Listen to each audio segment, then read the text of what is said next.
तो चलिए इसका प्रश्न नंबर पहला करते हैं। निम्नलिखित संख्याओं के वर्गमूल ज्ञात करने में इकाई अंक की क्या संभावना है। इसमें 4 संख्याएं दी हैं और हमें ये बताना है कि अगर हम इन संख्याओं का वर्गमूल निकालें तो उसमें इकाई का अंक क्या हो सकता है। तो चलिए बच्चों, सबसे पहले आप वर्गमूल समझ लें क्या होता है। पिछली एक्सरसाइज में बच्चों आपने क्या सीखा कि हम किसी दी हुई संख्या का वर्ग कैसे निकालें। तो हम क्या करते हैं, जैसे मान लो 9 का वर्ग निकालना है, 9 की घात 2, इसको हम 9 गुणा 9 लिखेंगे और ये होता है 81। तो 81 जो है वो क्या है, एक पूर्ण वर्ग संख्या है। किसकी है ये, 9 की। 9 क्या है, वर्गमूल है इस 81 का। इसी प्रकार से एक एग्जाम्पल और लिया हमने 12 का वर्ग किया तो क्या आएगा, 12 गुणा 12 144। 144 क्या है, एक पूर्ण वर्ग संख्या है। किसकी है ये, 12 की। तो 12 क्या है, वर्गमूल है 144 का। तो बच्चों ऐसी संख्याओं को हम क्या कहते हैं, वर्गमूल। ठीक है। एक चीज़ आप और समझ लें कि जो पूर्ण वर्ग संख्या होती है उनमें इकाई का अंक क्या होता है, 1 4 5 6 9। इन अंकों में से एक अंक होता है अगर कोई भी संख्या पूर्ण वर्ग संख्या है। तो इन्हीं अंकों के द्वारा हम ये बता सकते हैं कि उसके वर्गमूल में इकाई का अंक क्या होगा। कोई पूर्ण वर्ग संख्या है, अगर उसमें इकाई का अंक 1 है तो उसके वर्गमूल में इकाई का अंक 1 या 9 होगा।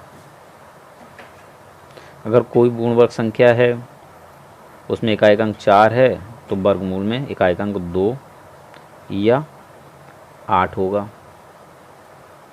ठीक है। अगर पूर्ण वर्ग संख्या में इकाई का अंक 5 है तो वर्गमूल में इकाई का अंक 5 होगा। अगर पूर्ण वर्ग संख्या में इकाई का अंक 6 है तो वर्गमूल में 4 या 6 होगा इकाई का अंक। और अगर पूर्ण वर्ग संख्या में इकाई का अंक 9 है तो वर्गमूल में 3 या 7 होगा इकाई का अंक।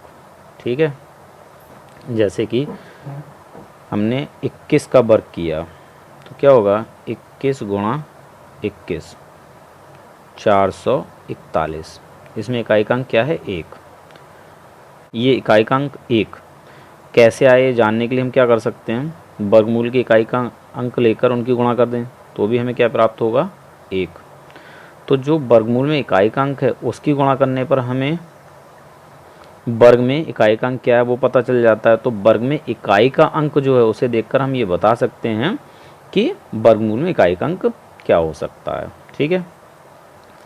1 गुणा 1 हमेशा 1 होता है, 9 गुणा 9 81 होता है जिसमें इकाई का अंक 1 आता है। ऐसी 2 गुणा 2 4। ठीक है। 8 8 64, इकाई का अंक 64 में क्या 4। ठीक। ऐसी 55 25, 25 में इकाई का अंक 5 है तो 5 आ गया। 4 चौक 16, 16 में 6 है इकाई का अंक। 6 छंग 36, 36 में भी 6 है इकाई का अंक। ठीक, तो 6 हो गया। 3 तियाँ 9 और 7 सत्ते 49, 49 में इकाई का अंक 9 है। ठीक, तो 9 हो जाता है। क्लियर हो गई बात। तो चलिए क्वेश्चन करते हैं। देखिए बच्चों, पार्ट फर्स्ट में जो संख्या दी है इसमें इकाई का अंक क्या है, 1 है। अगर इसमें इकाई का अंक 1 है तो इसके वर्गमूल में इकाई का अंक क्या होगा, लिखेंगे चूंकि दी गई संख्या में इकाई का अंक 1 है अतः इसके वर्गमूल में इकाई का अंक 1 या 9 होगा। ठीक है। पार्ट सेकंड, दी गई संख्या ये है। ठीक है। चूँकि दी गई संख्या में इकाई का अंक क्या है बच्चों, उसमें 6 है ना, 6 है अतः इसके वर्गमूल में इकाई का अंक क्या होगा? 4 चौक 16 या 6 छंग 36 होगा। ठीक है। Part third 9,98,001। चूँकि यही सारी चीज़ लिखनी, दी गई संख्या में इकाई का अंक क्या है? 1, अतः इसके वर्गमूल में इकाई का अंक क्या होगा बच्चों?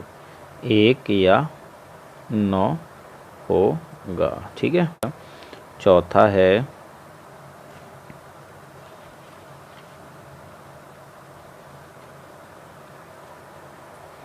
चूँकि दी गई संख्या में इकाई का अंक 5 है, अतः इसके वर्गमूल में इकाई का अंक 5 होगा। ये हो गया आंसर। चलिए क्वेश्चन नंबर 2 करते हैं। बच्चों क्वेश्चन नंबर 2 है, बिना गणना किए वह संख्या बताएं जो वास्तव में पूर्ण वर्ग नहीं है।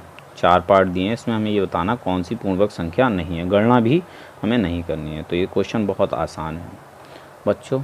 अभी मैंने आपको बताया है कि कोई भी संख्या पूर्ण वर्ग कब होती है? जब उसके इकाई के स्थान पर कौन सा अंक होता है?